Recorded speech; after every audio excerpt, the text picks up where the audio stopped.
Another Tales from the Bike. It's about 6 in the morning and I'm just waking up. I'm in a tea house right now in a Chaihana. I passed a Polish couple on the road yesterday around 6 o'clock. And I asked, do you have any sleeping advice? They were coming the other way. And they said, oh, we're not really camping. We're just asking in Chaihanas if we can crash. Everyone's been really nice. We're like back in the desert. This desert refuses to end. What was going off? So I was like, oh, it's a great idea. So at like 7:30 yesterday, I was just totally exhausted. I got chased by another dog, and this one was bad, really bad. I passed, and these two dogs sprinted from this like little trailer home and sprinted after me. I was going like maybe 25 kilometers an hour, and I thought at about 30 they sort of relent.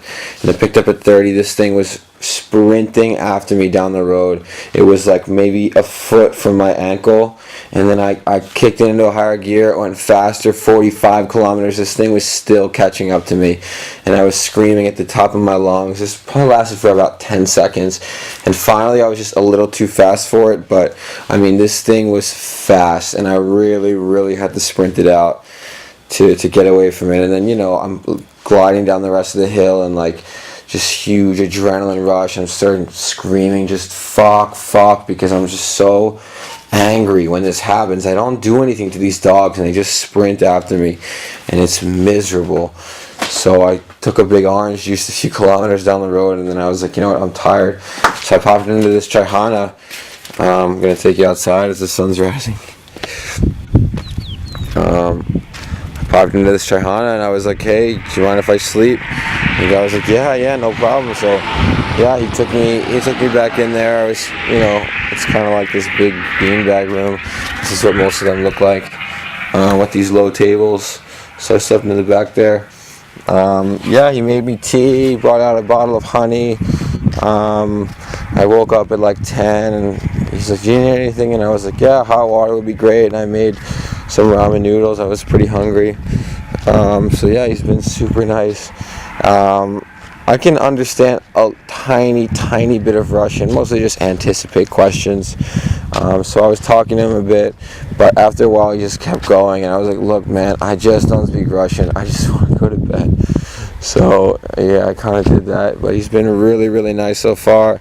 I'm on the road to Bukhara right now from Kiva. I think I have like 330 kilometers to go.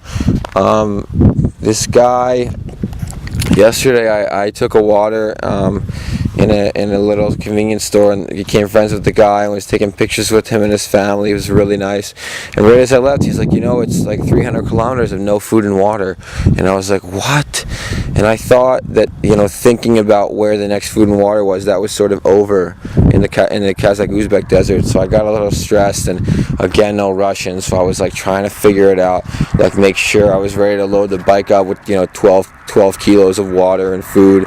And I went into a Chaihana, and I met this guy who lived in the States for 7 years, not just like spoke English, but like spoke English like I speak English. And he was super nice. Here's another dog. Let's see if it attacks me. Super nice guy. He's like, oh, are you hungry? I'm not going to let you pay for it.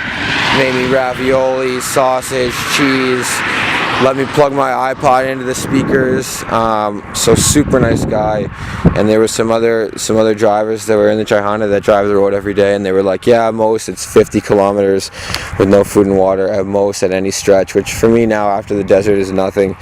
And so far it's been like every 20 or 30, and they're meant to be more frequent. So I'll probably keep up this Chaihana strategy. This looks to be the camping situation out here. There are snakes. It's not a big deal really. Find a good spot and close your tent up, and you'll be fine for the most part. But I like this Chaihana strategy. The Polish guys were like, yeah, any travelers on the road, truckers too, they just let them crash. So it seems really nice. My bike's inside, didn't have to set my tent up.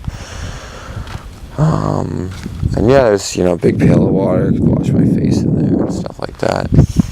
So this is my host right here. He's been a super nice guy. He's from Russia.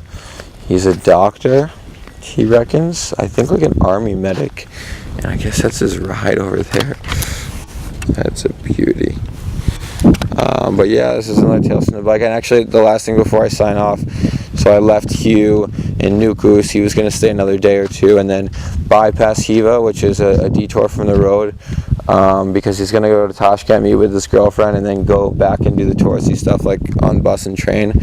So I spent 2 days in Hiva, and he probably left, the morning. He probably left Nukus 2 days before I left Hiva, which was yesterday. The Polish couple, they're like, oh, there's another biker ahead of you. He's like 15K ahead. He's this Irish guy, Hugh. And I was like, yeah. So I reckon Hugh's camping about 10 kilometers up the road. So hopefully I'll run into him this morning. This is Will, or rather Long Tails from the bike. In Uzbekistan on the road to Bukhara, signing off.